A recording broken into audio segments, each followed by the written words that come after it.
In 2025, ITSM isn't about just keeping the lights on. It's about enabling agility, efficiency, and innovation. But let's be real, many organizations are facing major roadblocks along the way, with their IT environments becoming more complex than ever. Hybrid, cloud, microservices, and sprawling toolsets make it feel like you're constantly trying to hit a moving target. And then there's the manual overload. Teams are drowning in repetitive tasks, leaving little room for strategic insight, thinking, or process improvement. If there's one thing that I've mastered, it's helping organizations transform their ITSM practices into engines of measurable success. For the past 15 years, I've worked with more than 60 organizations to improve and uplift their ITSM capabilities. I've studied ITSM global best practices, I've established a growing practice, and developed simple improvement strategies that our customers love and keep coming back for more. In 2025, the pace of change with ITSM is faster than ever. Organizations are navigating a landscape defined by automation, AI, and heightened user expectations. So if you're not evolving your ITSM practices, you're falling behind. But the good news is that small strategic changes can lead to massive impacts. So what if I could help you to unlock faster results and greater impact on your ITSM strategy for 2025? And we want to do that without overhauling everything you're already doing. Today, I'm going to share with you 7 powerful tips to help you do just that. By the end of this video, you'll have the tools to simplify complexities, supercharge your processes, and delight your end users, all while proving the value of ITSM to your stakeholders.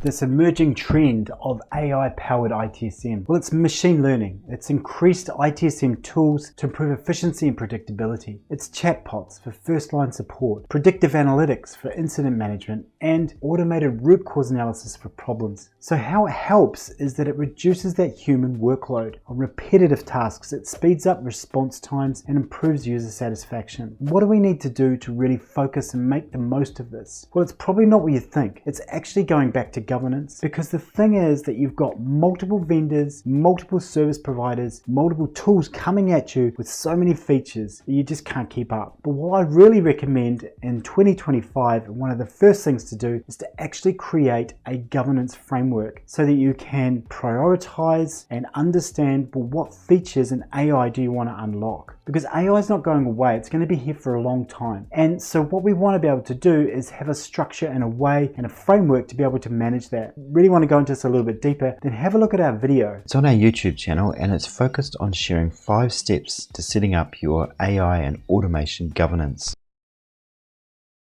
So what is hyper-automation in ITSM? Well, it's around end-to-end IT processes, integrating tools and workflows across teams. It's taking automation to the next level. It's really getting the hyper-automation in ITSM. So examples may include change approvals based on predefined risk thresholds, repetitive ticket handling tasks, and robotic process automation. But what it does, it actually improves accuracy, reduces bottlenecks, and accelerates that service delivery.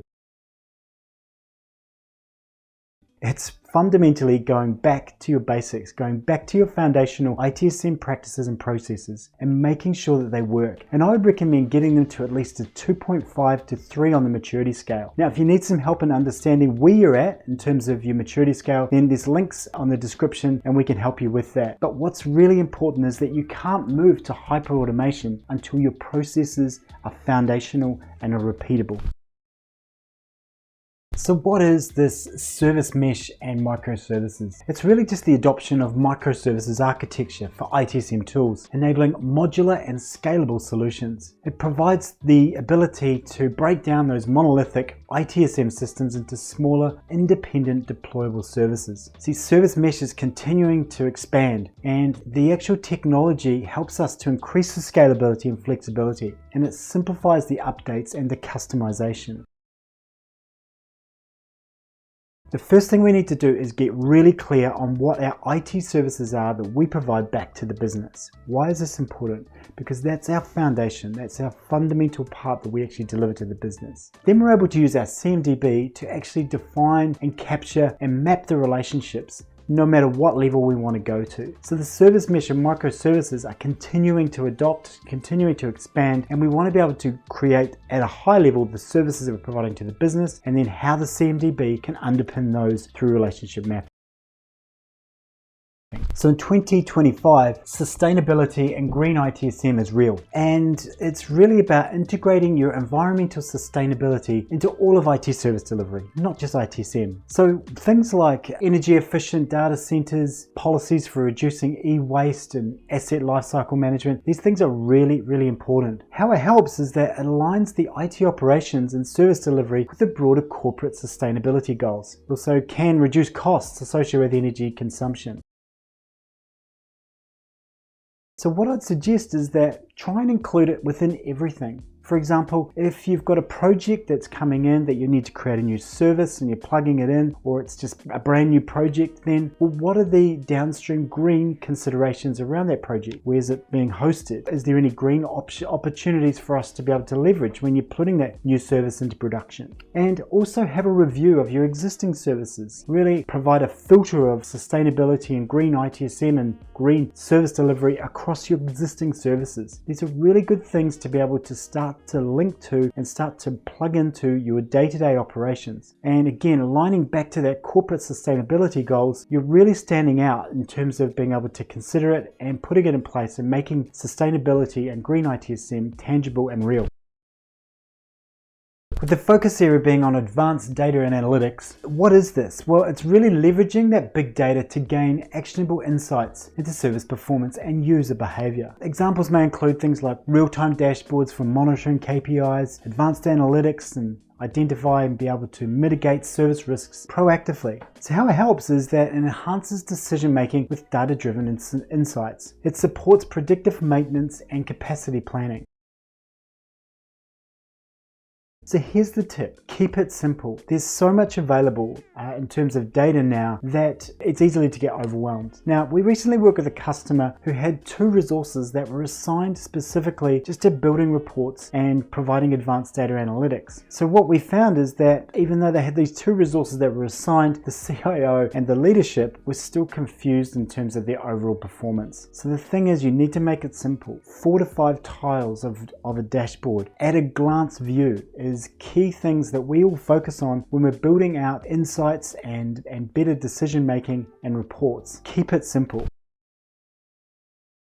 So while the debate for working from home and being in the office continues, what I do know is that in 2025, the need for hybrid workforces is going to continue. So what is this ITSM for hybrid workers? Well, it's really adapting those ITSM practices to support the distributed and hybrid workforce. So things that are going to come really in focus and continue to get the focus will be self-service portals tailored to remote users, device and endpoint management solutions for hybrid environments. And what this does, it just improves the service availability and performance for remote workers, but it strengthens the security and the distributed IT environments. Again, the technology is just continuing to come at us. We need to make some really good decisions around how we're going to manage this.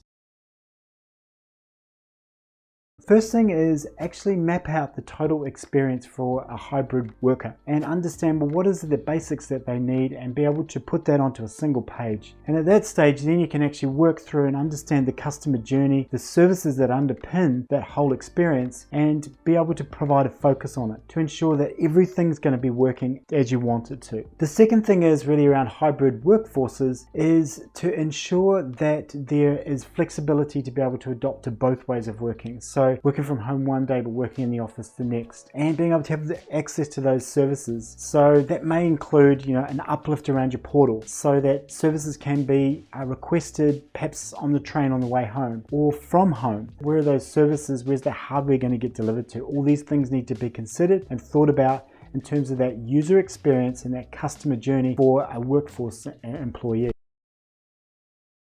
So the employee experience and the focus on the employee experience and the EX is going to continue to get bigger here in 2025. So we need to ensure that those evolving ITSM platforms and the features, we need to prioritize the end user experience. So that's including things like personalized service catalog. So when I log in, there's only services that are available for me that are unique to me depending on my role. Proactive service notifications based on user behavior, and also being able to understand what's going on across the landscape and bring back any notifications that are important to me as a user. I want to understand this. This is the next level of that employee experience, and that proactive self-service. But how it helps is that really the focus is around boosting employee productivity and satisfaction. And it also enhances the IT's value perception within the organization. It's really important that the perception and I guess the value of IT is delivered to every single end user. And really that perception is significant and important.